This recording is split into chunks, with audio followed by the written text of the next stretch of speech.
पद्धतीने शिक्का मारून मतदान घेण्याची प्रक्रिया सुरू करा. ठीक आहे. अहो या देशामध्ये बूथच्या बूथ हॅक व्हायचे काँग्रेसच्या जमान्यामध्ये. मतदार केंद्र ताब्यात घेतली जायची, इथे मतदार केंद्र जाळली जायची.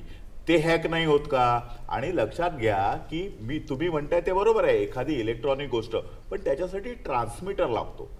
जोपर्यंत फिजिकल कनेक्शन नसेल नेटचं किंवा ट्रान्समिशन नसेल, फ्रिक्वेन्सी नसेल, तर कुठची गोष्ट हॅक होऊ शकत नाही. संदेशांचं जोपर्यंत दळणवळण नसतं आपापसामध्ये, जोपर्यंत कमांड एखाद्या गोष्टीपर्यंत पोहोचत नाही, तोपर्यंत चेंज कसं होणार? म्हणजे ईव्हीएम हॅक करायचं म्हणजे इथे बसून कीबोर्डवर काहीतरी दाबायचं आणि तिकडे होतं का? तर तिकडे काहीतरी ट्रान्समीटर किंवा रिसिव्हर लागणार आहे. कुठच्याही ईव्हीएम मशीनमध्ये ट्रान्समीटर किंवा रिसिव्हर नसतो. दुसरी गोष्ट, लाखो सरकारी कर्मचारी या इलेक्शनच्या प्रोसेसमध्ये असतात.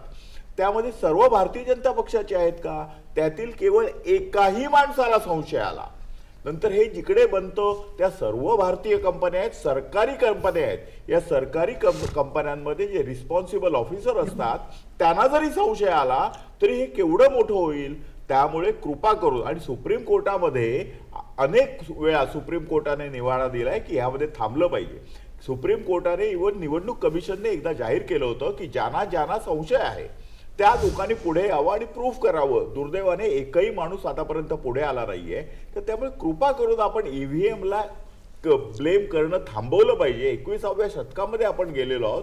कुठंतरी एक सारासार विचार करून सर्वसामान्य माणसांचा सिस्टीमवरचा विश्वास चेंज करण्याचा प्रयत्न कोणी करू नये. सातत्याने सुप्रीम कोर्टावर, इलेक्शन कमिशनवर, सीबीआयवर, ईडीवर सातत्याने टीका करून सिस्टीमवरचा विश्वासघात दूर करण्याचं जे कारस्थान माओइस्ट, नक्सलाइट, आणखी चीनी मनोवृत्तीची लोक करतात आहेत, ते काँग्रेसने तरी थांबवावं अशी माझी कळकळीची विनंती आहे. काँग्रेस हा राष्ट्रीयत्व बाळगणारा एक मोठा पक्ष आहे. ठीक आहे. एनसीपी एकच हो. चावरे सरांना आपल्या या बोलतो मी ईव्हीएम बद्दल. चावरे सर, आपलं काय मत आहे? ईव्हीएम बद्दल ना गेले अनेक वर्ष चर्चा चालू आहे.